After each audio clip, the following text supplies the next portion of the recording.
Torej, če prav razumem, na Sovi obstajata dva sklada, posebni sklad in črni fond. Oba se uporabljala za te tajne akcije. Prav ste povedali, ja. Imamo posebni sklad, ki je predviden v zakonu, ki je tudi zakonsko urejen, ki je urejen tako, da onemogoča identifikacijo virov ali sodelavcev. Njih je na način, ki ga zakon predvideva in možno nadzorovati podvržen odboru. In poleg tega smo ugotovili, da obstaja še nekaj drug posebni sklad, črni fond, ki razpolaga z neproračunskimi gotovinskimi sredstvi.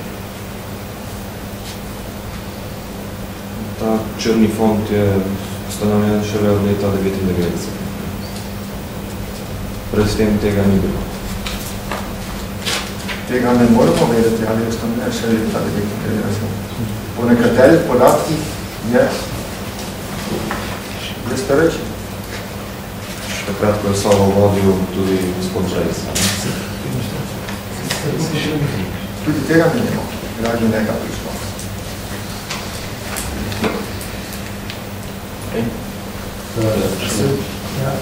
Igor Pošina, Mark, se mogoče vi ste omenili, da se v glavnem ne ve, iz katerih sredstev se črpal ta črni fond, ampak dober, a se kaj ve? Po navedbah Sove sem to prej pregledal, oziroma je v poročilu tudi navedeno, da ne bomo kaj narobe. Skrine, ne, pa katere službe skrine? Ja. Po navedbah Sove so rekli, je od tujih služb.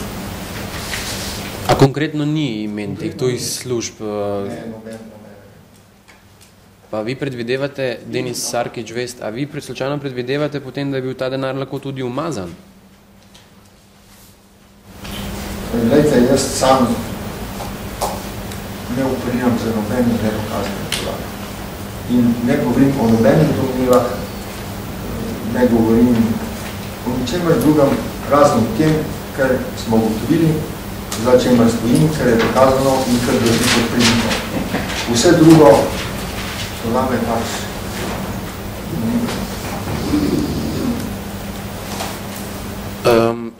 A pa mislite, da imajo tudi druge tajne službe, take črne fonde? Da je to neka praksa tajnih služb v svetu ali je to samo praksa pri nas? To bi morali preko vprašati kakšne druge strokovnjake za delovanje tajnih služb. Vem samo to, da naš pravni sistem zahteva in tudi omogoča zakonito delovanje in nadzor nad vsemi sredstvi. Kajti veljavna zakonodaja se nekaj omogoča izdvojitev določen del proračunskih sredstev v bistvu istovrstne namene, zaradi katere naj se porabi tudi denar iz črnega fonda. In zdaj s tem ni doslej bilo nekakšnega problema, da bi to pomenilo kakšno izvedbeno oviro. Izvedbene ovire in vse je bilo, koliko vem, dovolj strogo varovano. Bi lahko nam še povedali še kakšne druge izdatke iz tega črnega fonda? Govorili ste o nakupu neke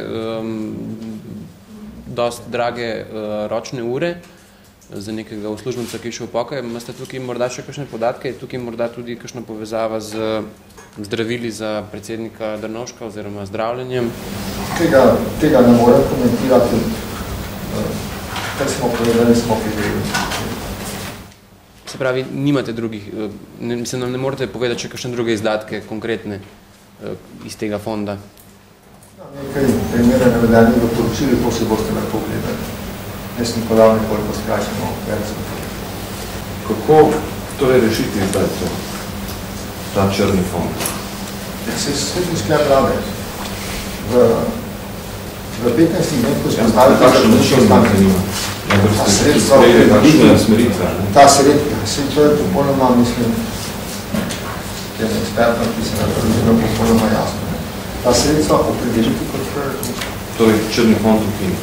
črni fond se prikaže kot priliv sredstev v proračun. In zdaj bodo to proračunska sredstva, s katerim velja mehanizem nadzora in kontrole, ki je določen v zakonu in ki se upravlja tam.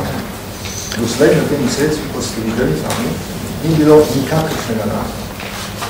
Ker dejansko je bil neobstoječ. Bi lahko rekli, da je bil nezakonit. Gotovo je bil nezakonit. Med temi sredstvi iz tujine, če so bila tudi tuja podjetja, ali pa tuje podjetja v slovenski lasti? Mi imamo samo navedbe, ki so nepreverljive. Tako, da moram tega niti pritrditi, niti zanikati. Mene zanima, tukaj potem tudi ni nikjer nobenih podatkov, katere banke so v bistvu imele ta denar, oziroma kje so se vršile transakcije, iz katerih bank so bile to morda tudi kakšne slovenske banke oziroma podružnice naših bank v Sloveniji. To vam pa lahko odgovorim. Nobena banka, kar ti poslovalo se izključno z ničlupo. To ni šlo za bančno poslovanje. To je šlo za gotovinsko izročitev, gotovine, to je valuti in to je vse. No, se to me je zanimalo. Kje se je pa potem hranil ta denar fizično? Kdo ga je imel pod nadzorom, oziroma kateri človek ga je nosil v torbi, ali kako se tem reče? Direktor agencije. Direktor agencije je hodil v tujino s tem denarjem tajno. Ne vemo, kdo ga je hranil. Direktor agencije je pač vedel za to, on je gotovo ga imel shranjenega na varnem mestu. Jaz si saj zamišljam, da je s takim denarjem ne hodiš okrog v aktorski mestu. Tukaj ste vedeli, da ste našli dokumente o porabi črnega fonda samo do leta 2003. So vam kaj povedali, kaj se je zgodilo z kdo morda uničil do leta 2003? Po letu 2003 so te, bom rekel, te fragmenti. Sam bi to imenoval, to so fragmenti o uporabi posebnega fonda. Mi si ne delamo odvar, da smo s tem prikazali vso sliko glede tega črnega fonda. Gotovo so to fragmenti, po letu 2003 so nekateri fragmenti, ki smo ali skušali prikazati ohranjeni. Predtem pa te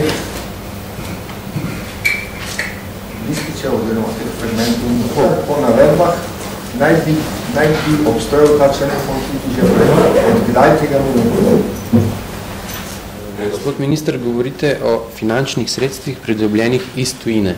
Govorili ste, mislim, o nekih donacijah.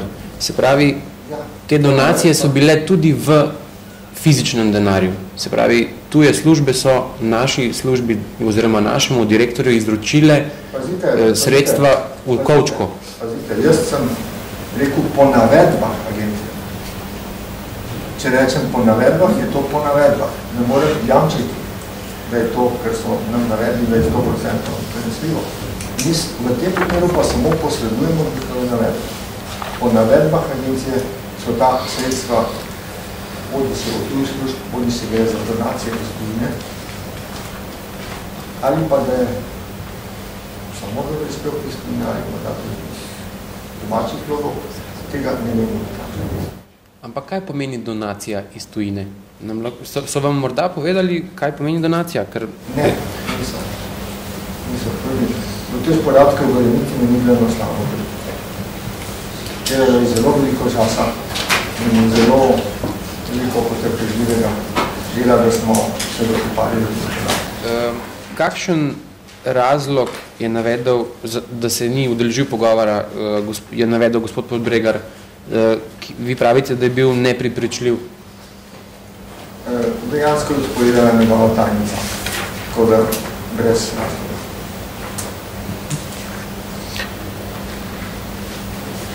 Samo sporočila je, da je napovedani sestanek pač. Tega ne vem.